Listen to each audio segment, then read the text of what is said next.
আজকে বলবো বিটিএস মেম্বাররা কেন অন্য সবার থেকে আলাদা। আরএম, যাকে দেখে মনে হয় পুরো দুনিয়ার ভার যেন তার কাঁধে, কিন্তু তবুও সে হাসে, কারণ সে জানে তার একটা শব্দ হাজারটা মন শান্ত করতে পারে। জিন, যে সবসময় মজা করে কিন্তু ভেতরে ভেতরে সবার খেয়াল রাখে নিঃশব্দে, ঠিক যেমন একজন বড় ভাই তার ছোট ভাইদের রাখে।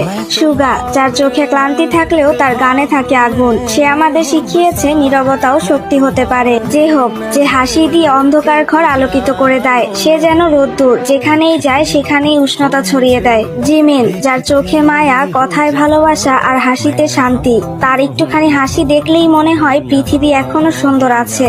ভি, যে নিজের মতো করে বাঁচে, তার চোখে আছে হাজারটা গল্প, একটু দুষ্টুমি, একটু শিল্প আর অনেকটা ভালোবাসা। আর জাংকুক, সে তো আমাদের গোল্ডেন মাকনে, সে প্রমাণ করেছে পরিপূর্ণতা মানে নিখুঁত হওয়া না, বরং প্রতিদিন একটু করে বেড়ে ওঠা। আর তাদের মধ্যে এই গুণগুলোই তাদেরকে অন্য সবার থেকে আলাদা করে। জংকুক যখন প্রথম বিটিএস এ যোগ দিয়েছিল তখন অনেক কিছুই তার জন্য কঠিন ছিল। এই যেমন ফোনে ক্রেডিট না থাকা, মায়ের সাথে কথা বলতে না পারা, আর খুব অল্প পকেট মানি। এইসব সে কখনো কাউকে বলতো না। বাহিরে বাহিরে সে হাসি খুশি থাকলেও ভেতরে ভেতরে নিজের মাঝে লুকিয়ে রাখতো হাজারো না বলা কষ্ট। এইসব কেউ না বুঝলেও আমাদের ভি কিন্তু ঠিকই বুঝে ফেলেছিল। জংকুক তাকে কিছু বলেনি, কিন্তু তার চোখে মুখে লুকোনো কষ্ট ভি ঠিকই দেখতে পেত।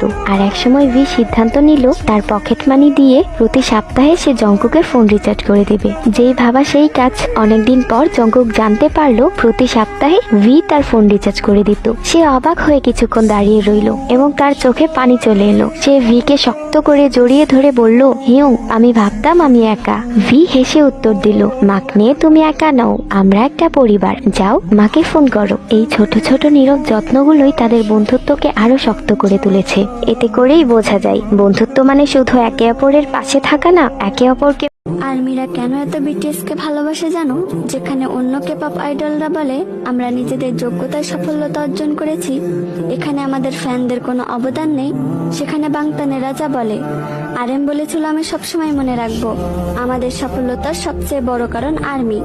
জিন বলেছিল পৃথিবী যখন আমাদের চিনত না তখন আর্মিরা আমাদের বিশ্বাস করেছিল। আমি মনে করি বিটিএস আর আর্মি একে অপরের জন্যই তৈরি।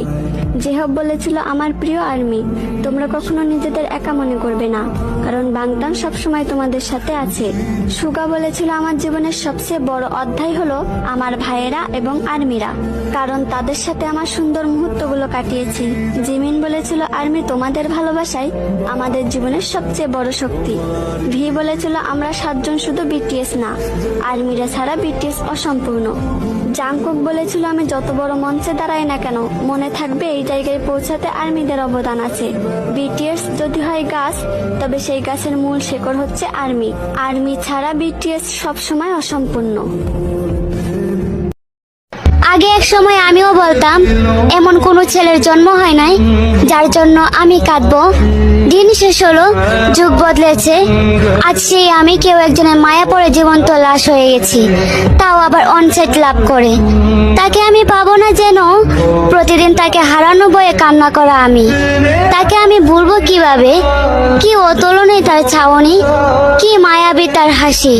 এই মানুষটাকে আমি কিভাবে ভুলবো যেখানে আমি তাকে আমার প্রাণ মনে করি। গেল আমার জীবনের সব সুখ হাসি গেল এক দূরপ্রবাসী মানুষের মায়ায় পড়ে।